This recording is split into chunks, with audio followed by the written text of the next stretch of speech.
শাড়ি পরে মনের সুখে দুরন্ত ভঙ্গিতে সাইকেল চালিয়ে বেড়াচ্ছেন পাবনার গৃহবধূ স্বপ্না খাতুন। সাইকেল চালানোই যেন তার নেশা, পেশা আর ধ্যান জ্ঞান।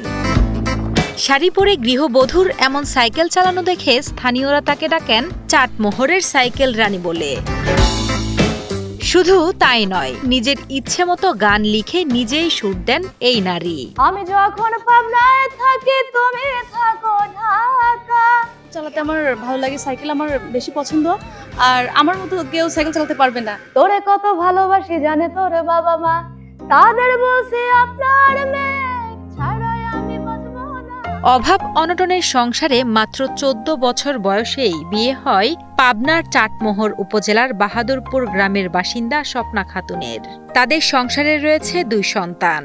কিন্তু হঠাৎ স্বামী মানসিক রোগে আক্রান্ত হয়ে পড়লে সন্তানদের নিয়ে বাবার বাড়ি ফিরে আসতে হয় স্বপ্নাকে। আয়ের উৎস না থাকায় মানসিকভাবে ভেঙে পড়েন স্বপ্না নিজেও।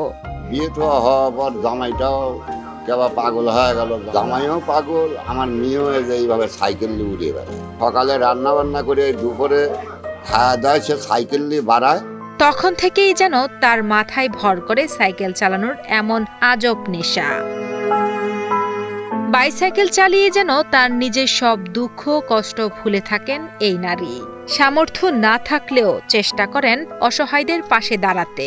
মানুষকে সাহায্য করতে ভালো লাগে, কিন্তু বাবা ভাইয়ের থেকে চাইলে তো লোকের জন্য এত দিবে না। তো নিজের টাকা হলে খরচ যতই করলাম এটা কেউ জানলো না যে কত টাকা খরচ করলাম। ব্যবসা করার ইচ্ছে, আমরা গান লেখি, এটা নিয়ে কাজ করার ইচ্ছে। স্থানীয়রা জানান স্বপ্না ভালো মনের একজন মানুষ। শাড়ি পরে তার এমন সাইকেল চালানো দেখতে ভালো লাগলেও স্বামীর মতো তিনি নিজেও মানসিকভাবে পুরোপুরি সুস্থ নন। সবসময় ছিল তো আমার সাথে ভাই জিন আছে, আমার দেখে সব যত রকম গাড়ি আছে সাইকেল দেখে ভয় পায়। খুব উপকার করে, আর যাকে খুবই খারাপ বুদ্ধি দেয় না, ও যাকে বুদ্ধি দেয় তাকে ভালো বুদ্ধি দেয়। স্বপ্না মেয়েটা খুব ভালো, খুব ভালো। মনে করেন সাইকেল চালায় হচ্ছে গান বেড়ায়, মেয়ে মানুষ সাইকেল চালায় বেড়ায়, সবাই অবাক হয়ে যায়। রাস্তাঘাটে দেখলি পরে পরিচিত হয়ে গেছে। মানসিকভাবে এই সমস্যা একটু আছে, হ্যাঁ এইটুকাই, তাছাড়া আর কিছুই নাই। খুবই ভালো। স্বামী মানসিক রোগে আক্রান্ত হবার পর থেকে স্বপ্না নিজেও কিছুটা অপ্রকৃতস্থ হয়ে পড়েন। তাই সঠিক চিকিৎসার মাধ্যমে তাকে সুস্থ করতে সরকার ও সমাজের বিত্তবানদের এগিয়ে আসার আহ্বান জানান এলাকাবাসী।